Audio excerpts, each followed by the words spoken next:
Blog Talk Radio.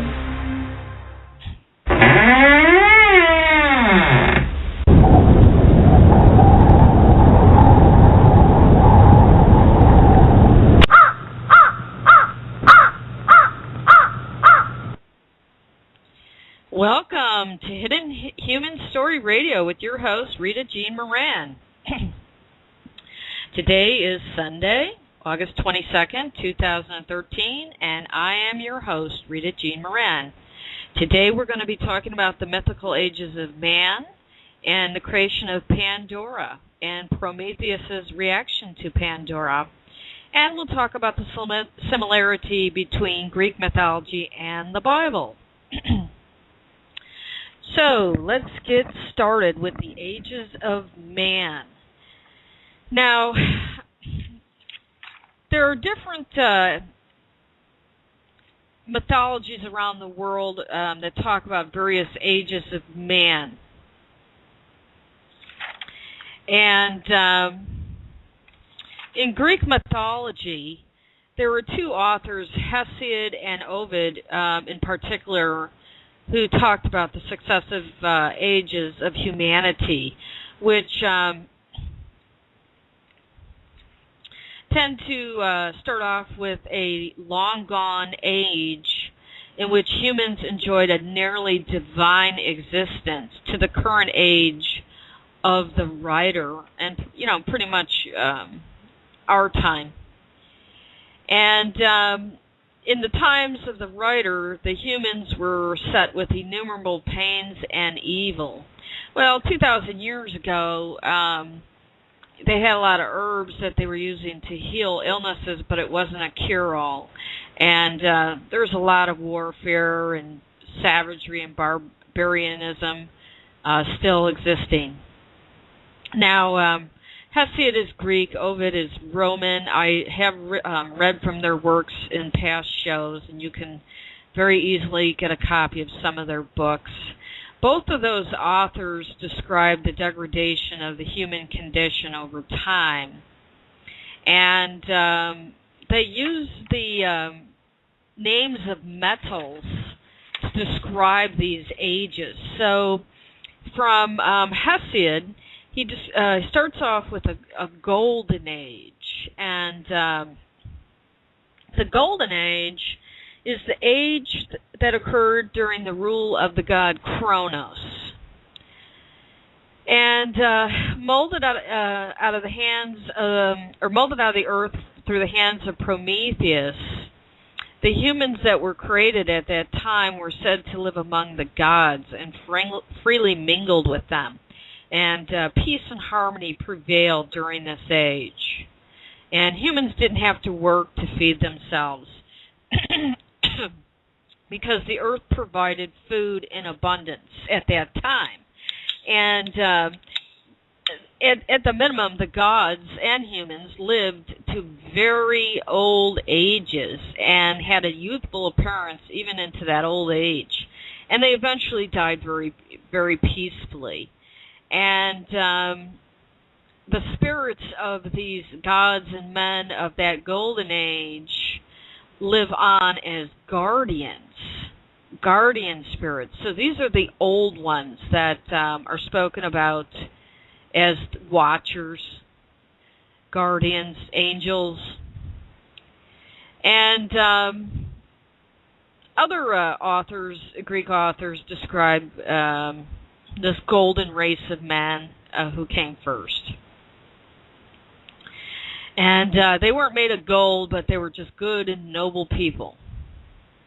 Now, the next age that came was the Silver Age, and the Silver Age follows the fall of Kronos' rule, and his successor, his son Zeus, took over in that age. And men in the Silver Age lived for 100 years under the what they say, the dominion of their mothers. They lived only a short time as grown adults and spent that time in strife with one another. During this age, men refused to worship the gods, and Zeus destroyed them for their impiety. Now, After their death, the humans in this age became blessed spirits of the underworld. So, this was the age that people didn't follow the ways of the gods. They started to deviate and perverse what they were taught and fought with each other. And their age decreased, so they weren't living as long for some reason. The next age was the Bronze Age. And the men of this Bronze Age were hard and tough. War was their only purpose and their only passion. And it is said that Zeus created these humans out of the ash tree. Well, ash tree is probably a symbolic term for a gene pool. Their armor was forged of bronze, and so were their homes and tools. Now, the men of this age were very violent, and when they died, they dwell in the dark houses of Hades. This age came to an end with a flood. Now, this flood could have been the final rising of the ocean floor by like 300 feet. We don't know what caused the earth change.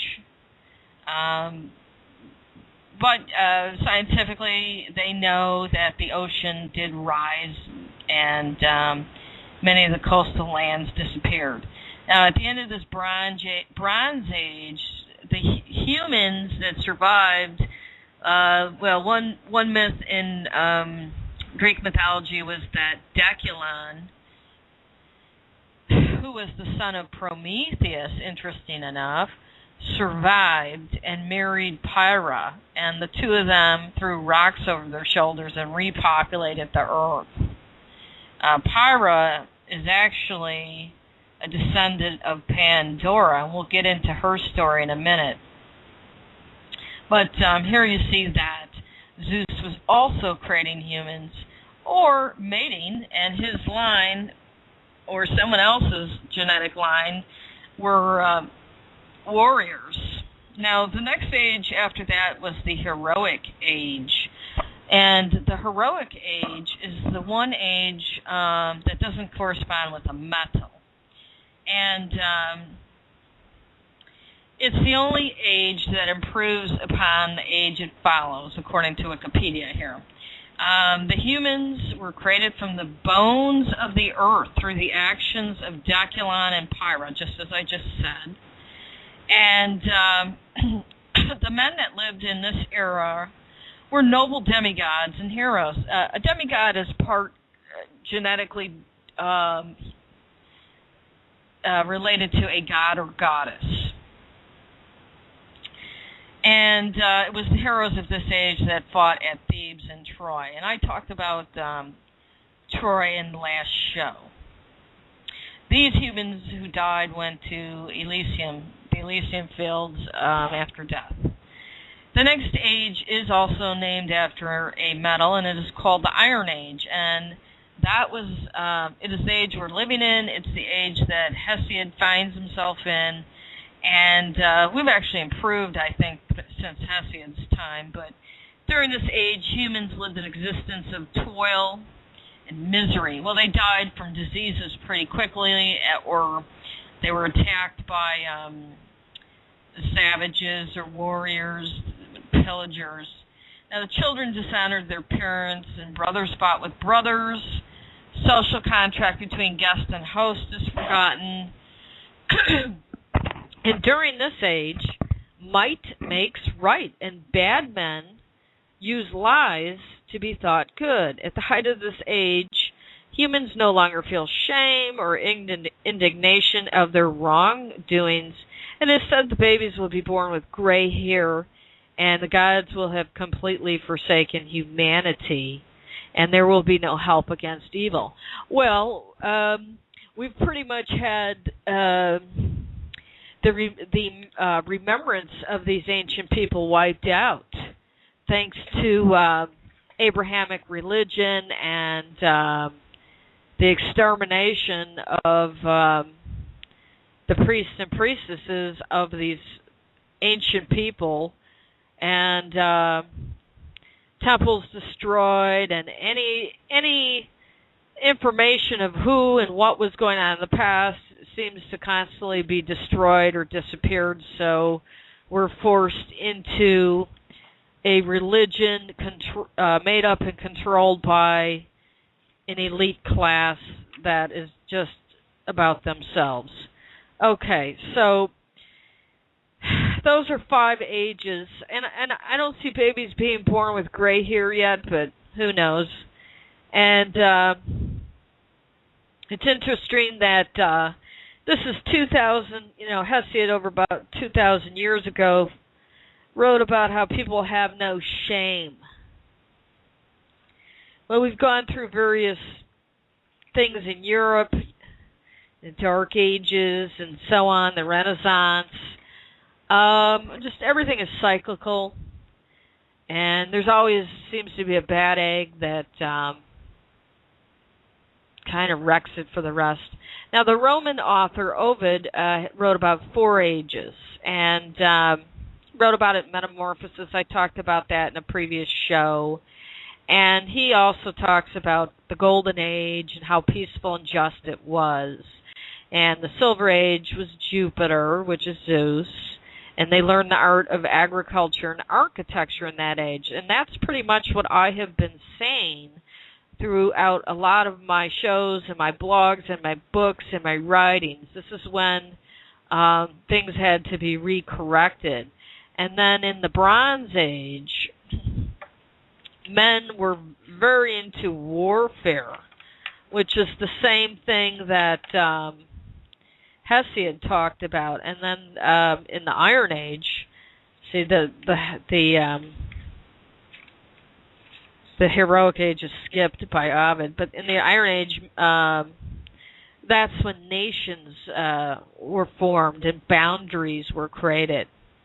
And men learned the arts of navigation and mining, and they were warlike, greedy, and dishonest. So that is the 4 ages of the Roman Ovid. Now, there are other ages in different cultures. In Christian culture, there's 6 ages of the world. And they look at creation starting from Adam and Eve. Yet their Bible also has a pre-creation that isn't really discussed, and we'll get into that in a minute. Mesoamericans have 5 suns. That's what they call ages. They call it suns. The Aztec tradition of the 5 suns involves 4 previous ages. The term 5 suns describe previous worlds that were destroyed, and things had to be started over again. Now, we just had this big to-do about the year 2012, and we're going into the 6th sun. A lot of people thought it was the end of the world, or they were going to ascend and become invisible and live in a higher vibration. None of that happened, but definitely we are living in some perilous times. There's a lot of things going on, a lot of changes. The Hindu Vedic mythology or tradition also has ages. They have 4 ages, and they call their ages yugas. The Satya, Treta, Dwapara, and Kali. And we're living in the Kali Yuga age. According to the laws of Manu, per Wikipedia, these 4 ages total 4.32 million years. Now, here is, a difference in timing. And when I was trying to date a lot of these, the time that these people lived, it varies across the board per what culture you're looking at.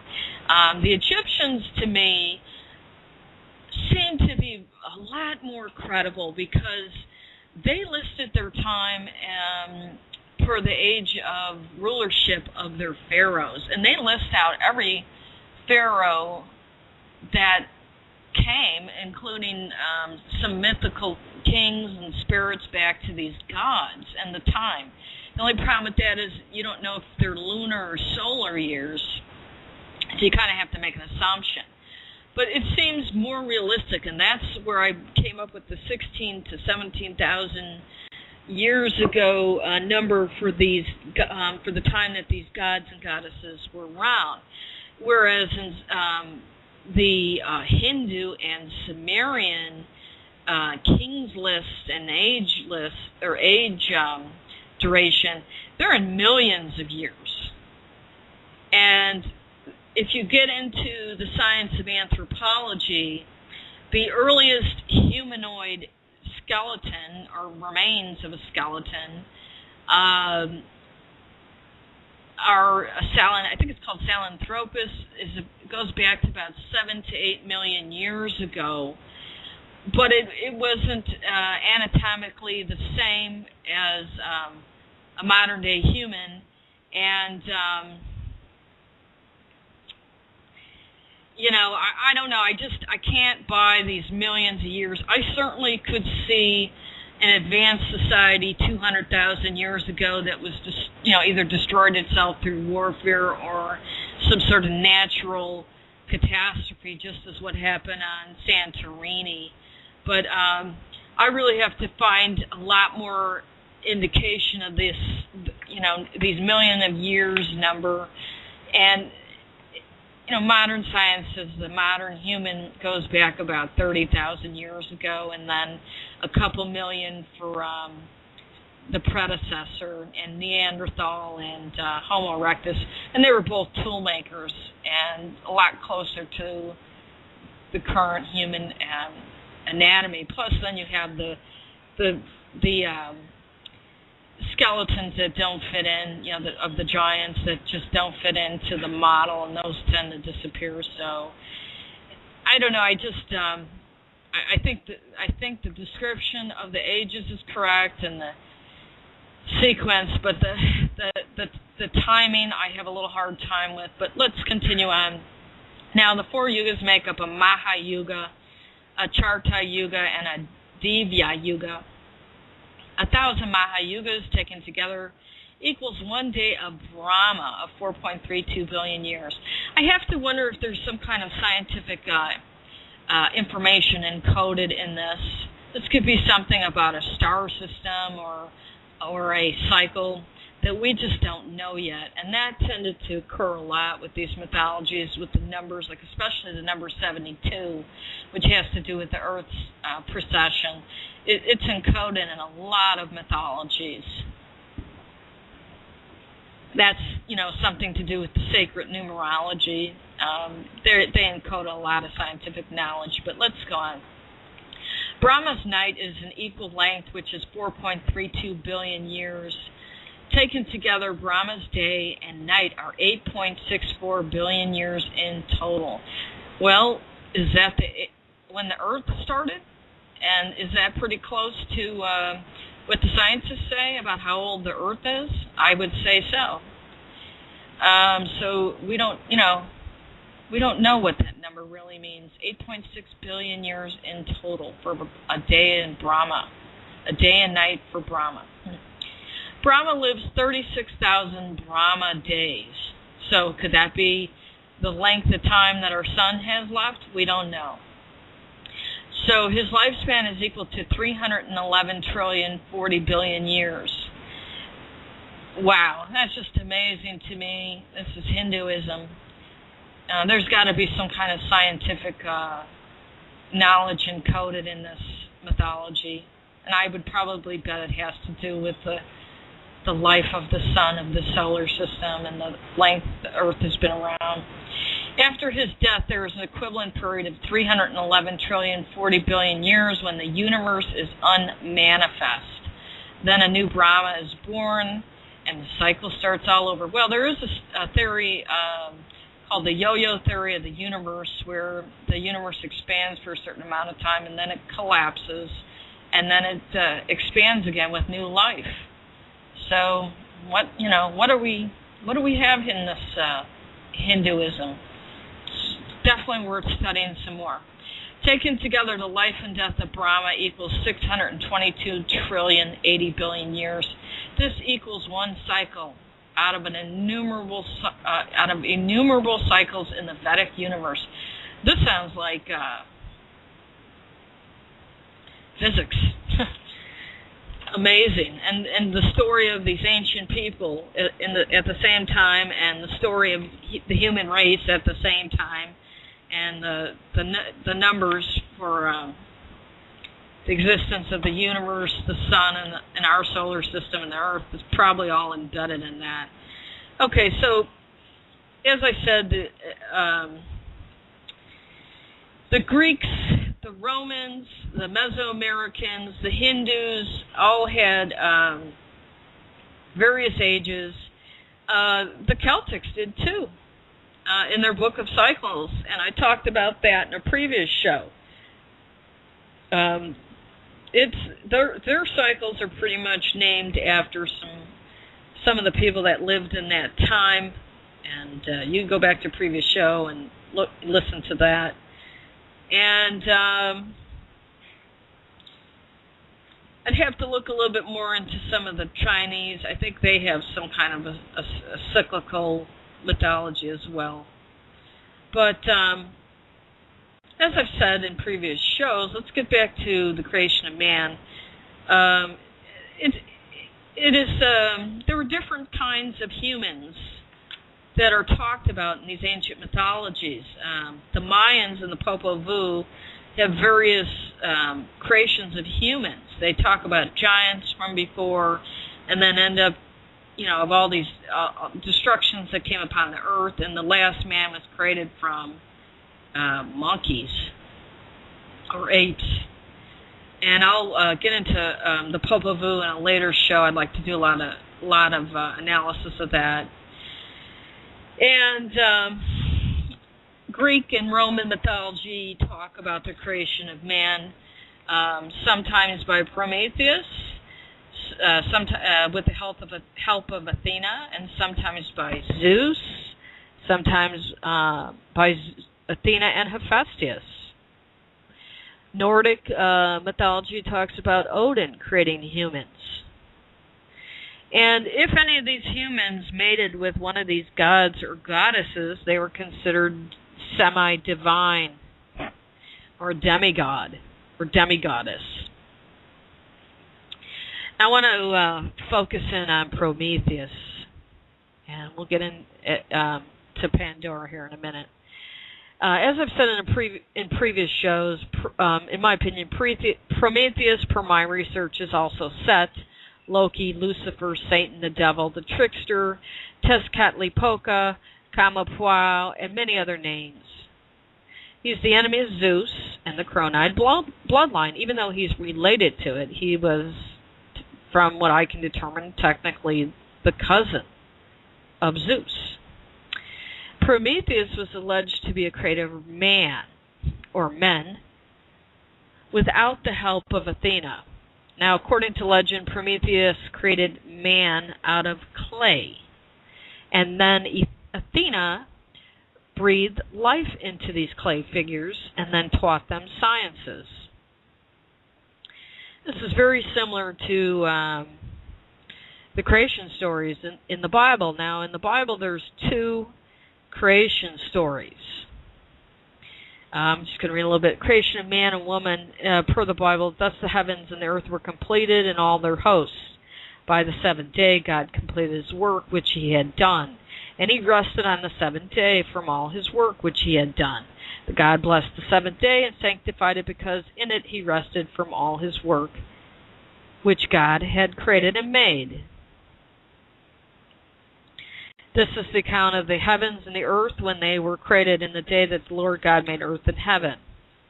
Now no shrub of the field was yet in the earth, and no plant in the field yet sprouted, for the Lord God had not sent rain upon the earth, and there was no man to cultivate the ground. But a mist used to rise from the earth and water the whole surface of the ground. Then the Lord formed man of dust from the ground and breathed into his nostrils the breath of life, and man became a living being. The Lord God planted a garden towards the east in Eden, and there he placed the man whom he had formed. Out of the ground the Lord God caused to grow every tree that is pleasing to the sight and good for food, the tree of life also in the midst of the garden, and the tree of knowledge of good and evil. Now a river flowed out of Eden to water the garden, and from there it divided and became 4 rivers. The name of the first is Pishon. It flows around the whole land of Havilah, where there is gold. The gold of that land is good, and bdellium and the onyx stone are there. The name of the second river is Gihon, and it flows around the whole land of Cush. The name of the third river is Tigris. It flows east of Syria, and the fourth river is the Euphrates. Then the Lord God took the man and put him into the Garden of Eden to cultivate it and keep it. The Lord God commanded the man, saying, "From any tree of the garden you may eat freely, but from the tree of knowledge of good and evil you shall not eat. From that day that you eat from it, you will surely die." Then the Lord God said, "It is not good for the man to be alone. I will make him a helper suitable for him. Out of the ground the Lord formed every beast of the field and every bird of the sky and brought them to the man to see what he would call them. And whatever the man called a living creature, that was its name. The man gave names to all the cattle and to the birds, to the sky, and to every beast of the field. But for Adam there was not a helper suitable for him. So the Lord caused a deep sleep to fall upon the man, and he slept. Then he took one of the ribs and closed up the flesh at that place. The Lord God fashioned into a woman the rib which he had taken from the man and brought her to the man. The man said, "This is now bone of my bones and flesh of my flesh. She shall be called woman, because she was taken out of man. For the reason a man shall leave his father and his mother and be joined to his wife, and they shall become one flesh." And the man and his wife were both naked and were not ashamed. Okay. I'm going to stop on that one. Now, that is one creation story in the Bible of man and then woman. You could see he's saying that or in this book it's saying that it never rained and a mist rose from the ground. Well, it sounds like a sprinkler system. And then they were using the rivers to water the garden that the God put in there. He put the food in there for this man creature to eat. And supposedly he created a woman out of his side, or taking a rib. Well, anatomically, men don't have one less rib than women. So I don't buy that. Okay, and I just think this is symbolic, and it's a watered-down version of Greek mythology. Now, there is, as well as other mythologies. Now, there is another creation story in the Bible, and this one goes, and this is before the story of creating the man that was to plow the fields. By the way, that man that I just described was put in the Garden of Eden, was made to be the field hand of that garden. And if you didn't catch that, he was made to plow the fields. So he was the slave or the servant. It says, "And there was no man to cultivate the ground." So that was the creation of the servant worker, in case you didn't catch that. Now let's go to Genesis 1:27. Then God said, "Let us make man in our image, according to our likeness, and let them rule over the fish of the sea, and over the birds of the sky, and over the cattle, and over all the earth, and over every creeping thing that creeps on the earth." God created man in his own image. In the image of God he created him. Male and female he created them. God blessed them.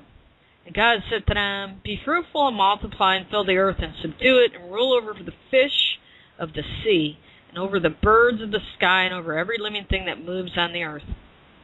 Okay, this is a different creation. It is before the creation of the slave that it was placed into the Garden of Eden.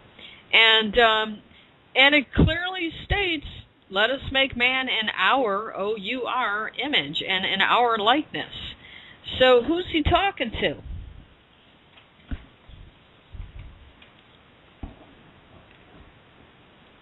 You need to think about that. And there were no rules other than just go multiply and subdue the earth. You're free.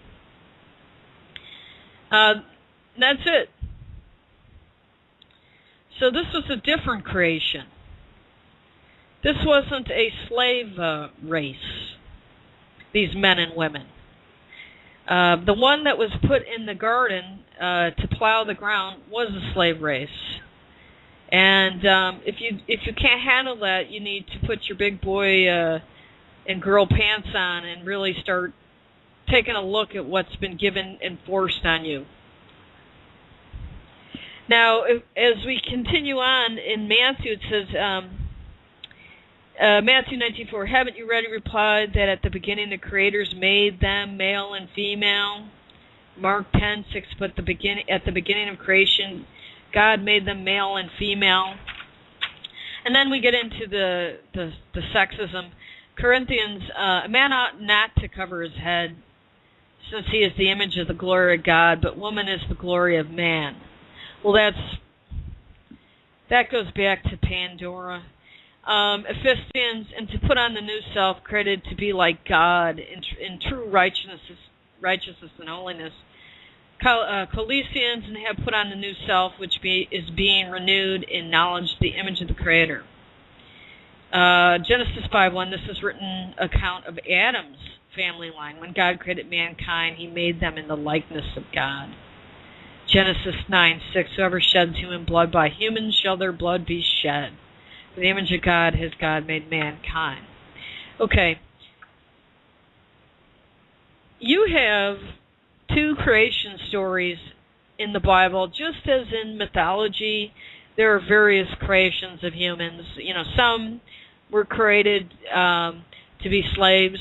Some were created to see what they would do. Others were products of the interbreeding of these gods and humans, and they became demigods and warriors, and they subdued the earth, pretty much.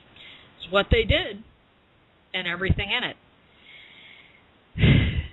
In all mythologies and cultures, there is a distinction between humans, whether you like that or not. And this has been a long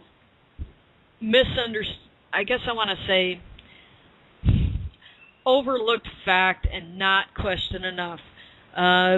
In Caucasian people's cultures, there's a term called blue blood, and that usually indicates a royal elite. But nobody really knows what a blue blood is. Some people think it means you're so white that the color of your veins shows and it looks blue. Generally, it has to do with your lineage. And because we're so saturated in a world full of Abrahamic religion, a lot of the true history of who these elite people are has been wiped out. In the past, to be a royal or elite bloodline, you had to be able to prove your claim to being a descendant of a god or goddess, and that is what qualified you for rulership. And this was global. All the Mesoamerican kings and queens had to be of royal blood, and they had to be descended from these ancient gods and goddesses. The Native Americans in North America didn't really have kings and queens, but they had, chiefs and people they looked up to. And as I talked about Redhorn, he mated with some of these people that were in America, and his sons became warriors and protectors of the tribe. Same thing with Polynesian royalty. They were descendant of these royal bloodlines. The Japanese believe that they are the descendants of Amaterasu, which would be the equivalent of Isis or Radney. That would be the Japanese elite of the chrysanthemum throne. The Caesars of Rome believed that they were descendants of Aphrodite through Aeneas, who was her son with Achilles. Aeneas is written about in the Aeneid of Virgil. He was one of the Trojans that escaped after the fall of Troy with his father and several Trojans who were able to get out before they were killed or enslaved.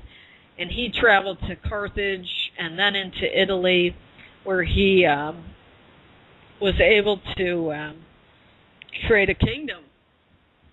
And from his line came all of the Caesars. So they traced their lineage to Aphrodite, who, in my opinion, was the daughter of Zeus, not Uranus, as some say. Some of the descendants of Aeneas, King Brutus, he did some things and he was kicked out, but he actually went over to England and formed a dynasty there for thousands of years, the ancient Celtic kings of England, including King Arthur, all the way until William the Conqueror came in, who was a different bloodline, and I'll get into that in a later show. The kings and queens of Ireland, well, there were multiple invasions of Ireland. The Fomorians were the sea people, which were there first, and they probably were a different bloodline. They could have, other than Cronide, they were enslaving the fur bogs, and then the Tuatha De Nan came in. Those are the people of Rhea and Kronos, and they took over. That could have been some of the bloodline from Aeneas. I need to do a little more research on them. In some of the writings that I've read, I think it was in Virgil, the descendants of Aeneas who were going into England, first they went into Italy, they called themselves the Danaan. They didn't add the Tuatha, they just said Danaan, the Danaan people. That means children of the goddess Rhea and Kronos. So I'm guessing some of the people from Aeneas who went into England went to Ireland too. And then the Molossians who came out of Egypt from Queen Scotia and King Milas from Spain came in and took over Ireland as the kings and queens of Tara. So you've got that, and then you've got the Osirian Dionysus and Isis of Radney line in Egypt, and plenty of their bloodline went elsewhere. And I'm going to guess, I've got to do some research, but they had royalty in China, and I'm going to bet that they were claiming descent from this Cronide bloodline as well. There's a lot of royalty in Africa, the chiefs, and I need to really dig into that. I'd like to find out who they felt that they came from. But, to sum it up, to be a royal bloodline, you had to have some kind of a descent from a god or goddess, and it generally came from this Cronide bloodline. So, and then the rest of the humans were considered the servants. You were either a warrior class, a farmer, or a slave, or a breeder. And we have a lot of these secret societies and elites and brotherhoods running around, and they consider themselves gods, especially a Luciferian. And the rest of you are cattle. And that's their philosophy. I don't really know what their proof is of that, because I think that currently the people that sit on these royal thrones are a usurper bloodline, but that's a story for another show. Now, I want to get into the story of Prometheus and Pandora. So, we've talked about the different creations of man, the different ages of man. And in Greek mythology, Prometheus created a group of men. I don't know what that means. I don't know if he took them from somewhere or what, but he didn't have. It didn't seem like they had. Had women he was creating or something. It was kind of strange, and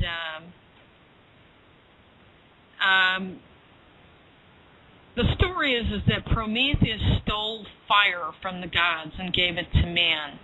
Well, something is off there, because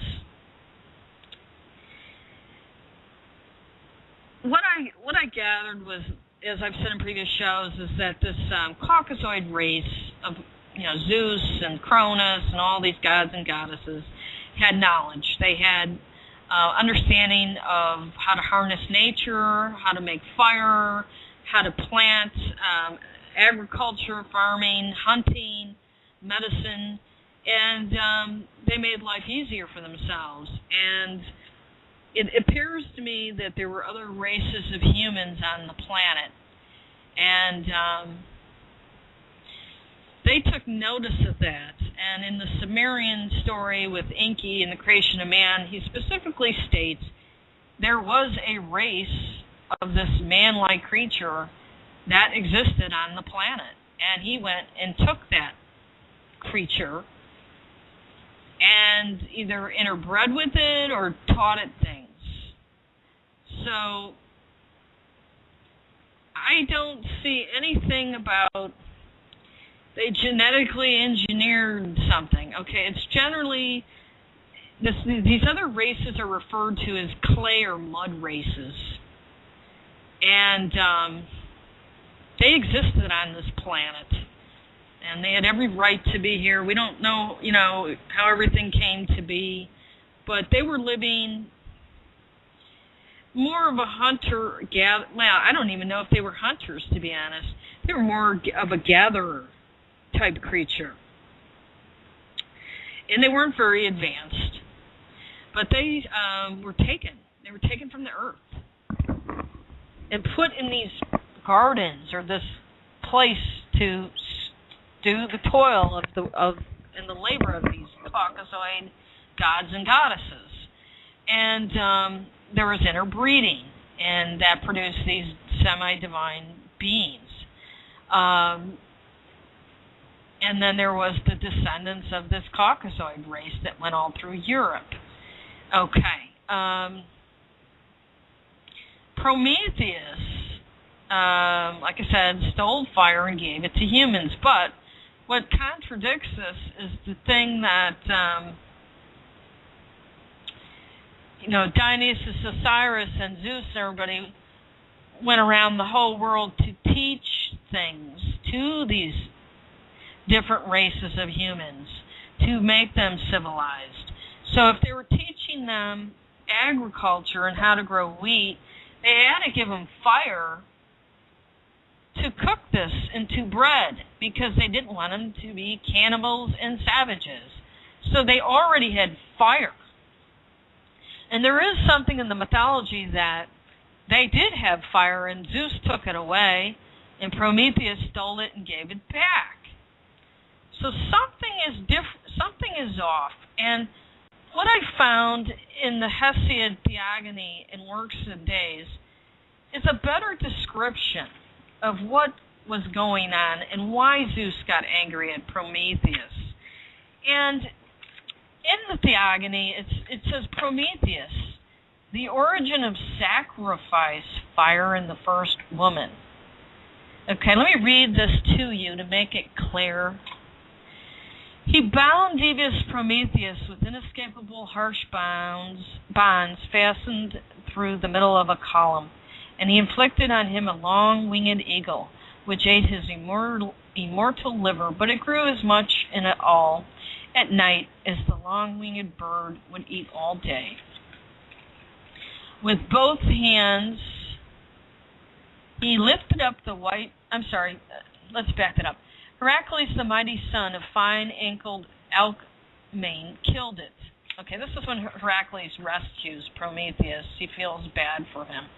And freed from his evil sickness the son of Iapetus, and released him from anguish by the will of high-ruling Olympian Zeus, so that the glory of Theban-born Heracles would be more than before on the nurturing land. Thinking of this, he honored his famous son, and though he was angry, quit the rage he had ever since. The Titan contended in council with Cronus' mighty son.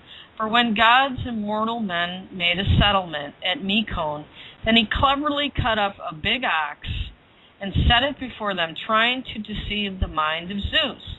For Zeus he set out meat and innards rich with fat on the skin, covering it with the stomach of the ox.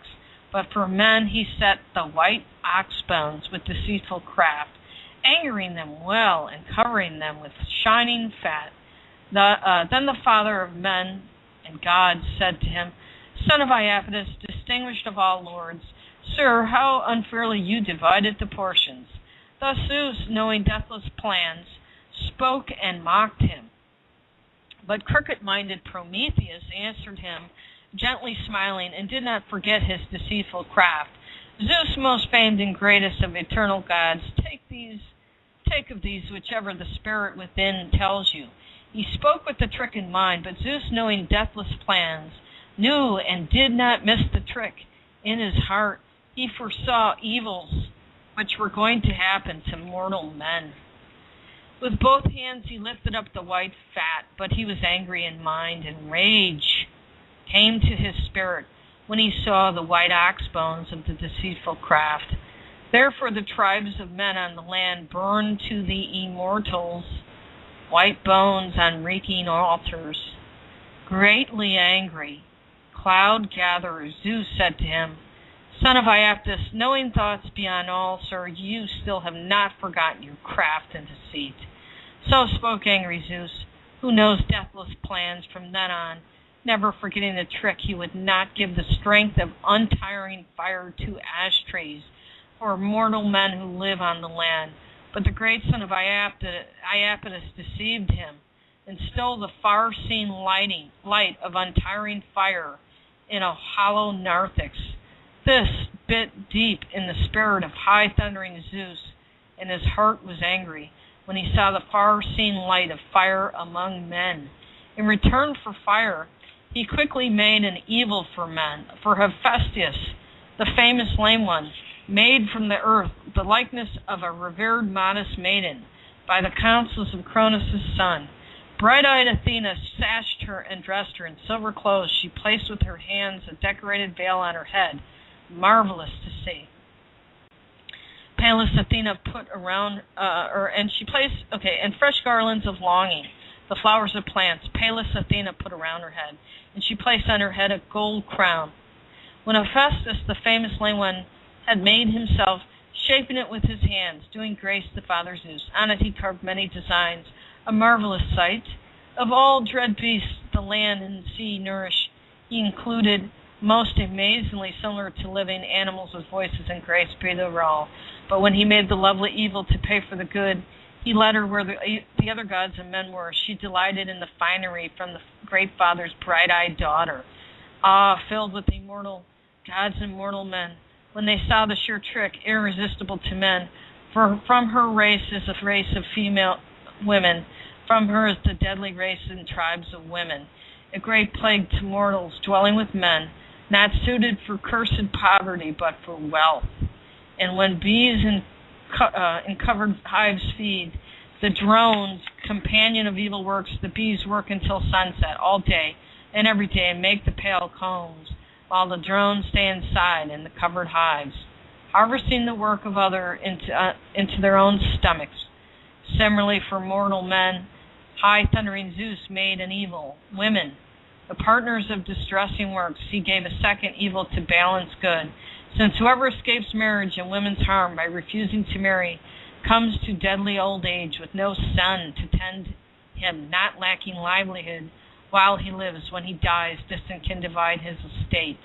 But even the man whose fate is to marry and acquires a good wife suited to his wants, for him, from the first, good and evil are balanced always. But whoever acquires the wicked kind lives with unending trouble in his mind and spirit and heart, and evil is incurable. So it is impossible to steal away or surpass the mind of Zeus. For not even Iapetus' son, good Prometheus, escaped this heavy anger, but of necessity great bondage holds him, though he knows many things. Okay. What I just told you from this is that it appears to me Prometheus taught this different race of humans how to kill animals and cook them on a fire. And Zeus didn't like that. And what he did was he gave them a woman, a more intelligent woman, to change that race of Prometheus. Now, that woman was Pandora.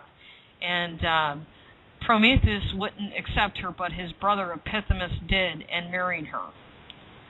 And with her, she was, the story, she had a box and she opened it and all the illnesses and evils of mankind came out, and the last thing was hope. That was the last thing that came out. But she had unique gifts. Pandora, her name is all endowed, all gifted, all giving. Sounds like an intelligent woman, and who didn't want to live like a beast. She wanted to have civilization. And what the Hesiod is saying is, you have to work hard to please that woman. And if you don't, you're alone in life, and that kind of isn't very good either. Well, everybody, has to work hard unless you want to live like an animal. But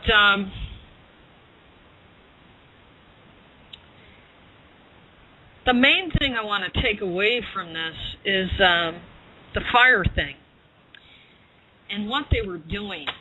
And that's what people tend to miss. They really look at they look at the story of Pandora, and and she gets blamed for the evils of the human, that fall upon the human race, just as Eve from the Bible, who ate from the tree of good and evil and had knowledge, just like Pandora was given knowledge. And interestingly, she was, Eve in the Bible was deceived by a serpent. Well, the serpent is a representation of Zeus.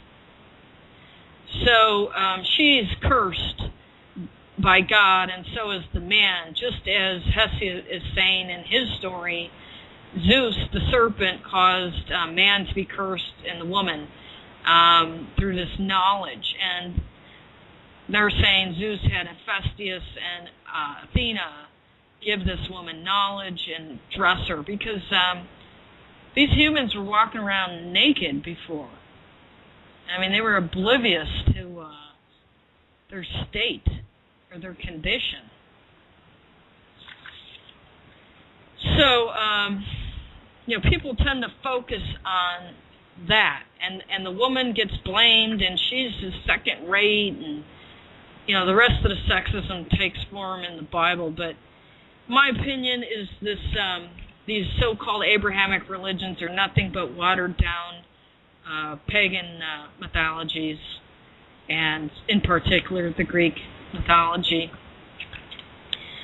And the serpent would have been Zeus, although he's supposed to be God in other parts of the Bible, the Lord of hosts. As I've said, that is another name for Odin. Prometheus is the devil and Satan, and that is brought up quite a bit in the New Testament. But the main point that we're missing here is the origin of sacrifice. Okay, this is where it came from, Prometheus. These humans were not doing sacrifices to the gods before Prometheus introduced it. He's the devil. He introduced killing these animals, keeping a certain part of it to eat, and putting the rest on a fire to these gods. And this is what angered Zeus, because he didn't want that. He didn't want a sacrifice, a burnt offering. It was disgusting to him. And he knew where that practice would go. And what did it do? It went into Babylon with the big bull. What is it called? They sacrificed to that thing. Oh, God. They were sacrificing children. And that was in ancient Babylon. I'm going to look that up real quick because a lot of people talk about that. Moloch. Yeah, Moloch. Okay, this whole practice of sacrifice came from Prometheus. And that is one of the reasons Zeus hated him. And in the Greek mythology, he's chained up for doing it. But Heracles frees him eventually. In the Nordic, he is chained for killing or taking part in the murder of Balder. Then he gets free later. But this whole concept of burnt sacrifice, burnt offering, this came from Prometheus, the god of fire. He is the god of fire. And that's why Zeus took the fire away from man, because of what Prometheus introduced to them, this human sacrifice, animal sacrifice practice. So, and then Prometheus gave it back to them, and it was too late. And fire can be created with a bow drill, and so he probably taught them how to light a spark with either two rocks or use a bow drill to create fires. Fire is very important for survival, heat and cooking and all of that. But the main thing here is the origin of sacrifice. This is what angered Zeus in Greek mythology, and he gave him an intelligent woman to these men to keep them occupied, to civilize them a little better. Yet in the Abrahamic religion, women are looked upon as the cause of all the problems. And yet there's also a different creation story of humans that men and women were told, go subdue the earth and take it over, and you're free. And those probably children or Caucasoid children of these gods and goddesses is my opinion, because that's pretty much what that royal bloodline has done for thousands of years. And like I said, they call this worker being the creation out of clay or dirt, the clay people, the mud people, from the earth. And that goes into Sumerian mythology as well. So, and I'm not trying to cut any race down. I'm just reading it as it is, and I think you need to understand things so you can understand what the real structure of power is on this planet, and who's pulling the strings, and what the real truth is. So, Prometheus is the originator of sacrifice, which ended up degenerating into human sacrifice and Moloch worship and the nonsense they were doing in Mesoamerica with sacrificing to the sun and all of that, in the name of Zeus, too. That's what Prometheus did. In the name of these, he told them to do it in the name of Zeus and these gods. And that really ticked off Zeus, because he didn't want that. He didn't want you to do that, especially what happened to his son, Zagreus. He wouldn't want any of that. So I've actually, and I'm going to get into this, I've read something in the Pseudepigrapha about Abraham being told to sacrifice his son. You know that story out of the Bible.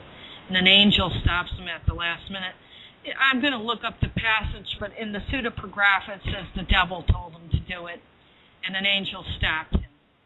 And I find that interesting that that Pseudepigrapha story was never made it into the Bible. You think God told him to sacrifice his son, and then to test him, and he stopped. But this Pseudepigrapha says it was the devil, and that makes sense. That goes back to Prometheus, who introduced burnt offering, sacrifice. He introduced it in the name of these gods, and they didn't want that. All right, so Pandora is the equivalent of Eve. She gets the blame, even though it was the devil who did it. And all of that story is coded and modified in the Bible. And the clay people, or the people out of the dirt, were different races of humans that weren't Caucasoid, put in the garden to be a slave, servant, whatever you want to call it. And that is also reiterated in Sumerian mythology as well. Okay. There's also a Jewish tradition of a woman that came before Eve named Lilith, and she was supposed to be Adam's first husband, but she was too intelligent and didn't want to, and she left him. And they even say, this is bizarre, in this Midrash, there's some people that consider Adam as a hermaphrodite. But then some say it's spiritually. I don't think so. I think it was just another race, the clay people, the mud people, whatever, out of the earth people. I really like that better. I like saying earth people. Out of the earth. They took the men to be the servants, and they didn't, the women, sounds like they interbred them with Caucasoid women. They got a different kind of human. And that little game's been going on for quite a while. Eventually I'll get into the Irish slaves of America, who were really the first slaves before the black Africans. But if you go on into the Bible, I find another interesting story. Adam had Cain, Abel, and Seth, and Cain went elsewhere after he killed Abel, and Seth was another line, and from Seth comes the white race and Noah, and then Noah is like the equivalent of Deculon, or Utnapishtim, I think it's called in Sumerian. He's one of the survivors. But if you go around to all these different mythologies, they all have a surviving human pair, after a deluge, one of the destructions upon the planet. And then from this Noah who survives, he's got 3 sons. I think it's Japheth, which would be from the white race, and then Ham was a darker race, and then Shem would be the Semite race. And from out of Iraq came Abraham. He came from Mesopotamia, went into the land of Canaan with Sarah, couldn't have kids, then they had a famine and went into Egypt. There's a story that, and this is Pseudepigrapha, that his wife was taken in by the Pharaoh of Egypt as one of his concubines. And then she ends up, the reason that happened was she had a dream that they would kill the husband to take her. So he said that she was his brother, so they wouldn't kill him when they were in Egypt. Then she ends up getting pregnant with Isaac. So really, who's the daddy of Isaac? We don't know. Was he pharaonic? That passage didn't make it into the Bible either. And then Abraham goes into the story of sacrificing this kid, Isaac, and then he's stopped by an angel of God, but in the pseudepigraph, it's the devil who told him to do that. Now, after Sarah dies, Abraham has another wife, Keturah, and the Midianites are said to be the descendants of Abraham and Keturah. But this Isaac bloodline is this royal bloodline, interesting enough. And he marries Rebecca, and then it goes on to Jacob and Esau, and on and on and on. And then Joseph, and, Joseph ends up in Egypt. This sounds like the Hyksos to me. This is the Hyksos bloodline. And then they took over Egypt for a while. Now, the real question is, who is the father of Isaac? And I will look this up in the pseudepigraph. I'll do a show on the pseudepigraph. Those are texts that never made it into the Bible. They're ancient texts. So that goes on into another royal bloodline. Okay. By the way, Pandora's daughter was Pyra, and that's the daughter of Pandora and Epithamus. Her daughter married Deucalion. Deucalion was supposed to be the son of Prometheus. Their son, Hellen, became the ancestors of the Hellenites of Greece after the flood. And Deucalion and Pyra had many other children as well. So there is a Promethean line. That is the Hellenites, or whatever they were. So please don't be mad at me, Greek people. I'm just telling it as it is. Okay. And who knows what is there today?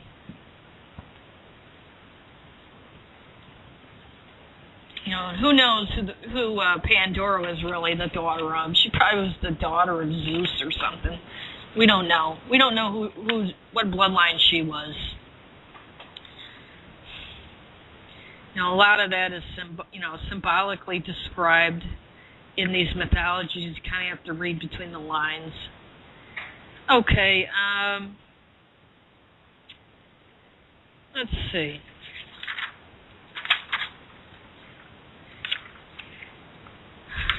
Interesting enough,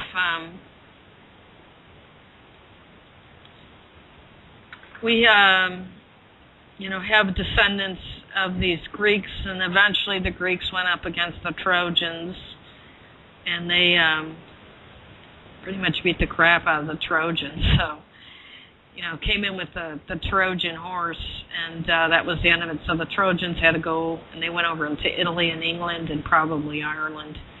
But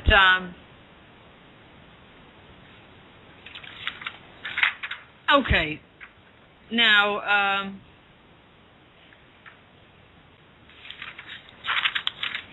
don't know if this is going to work. I actually found something on YouTube.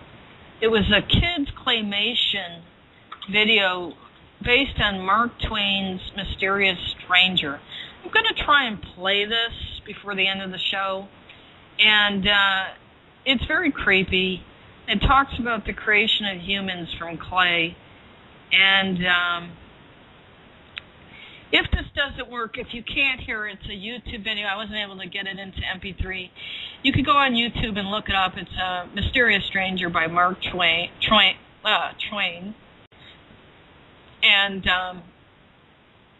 let's see if you can hear this with me. Hope you heard that. If not, you could go to my YouTube channel. I'll make sure there's a copy of it out there. That is a claymation for children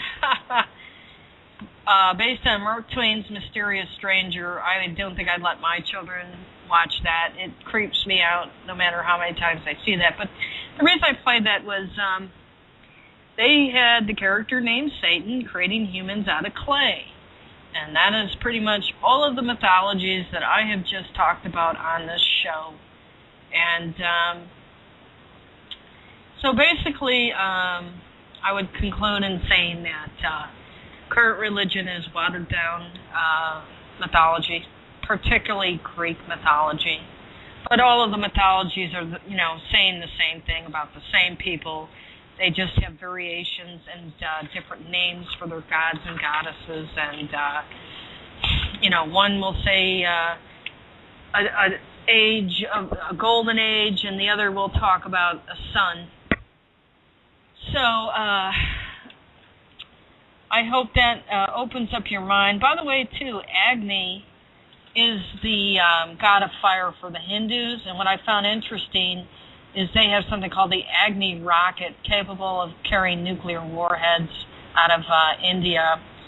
So another example of how they use the ancient names and stories and terms from mythologies in modern day. So until next time we meet, take care. Thank you.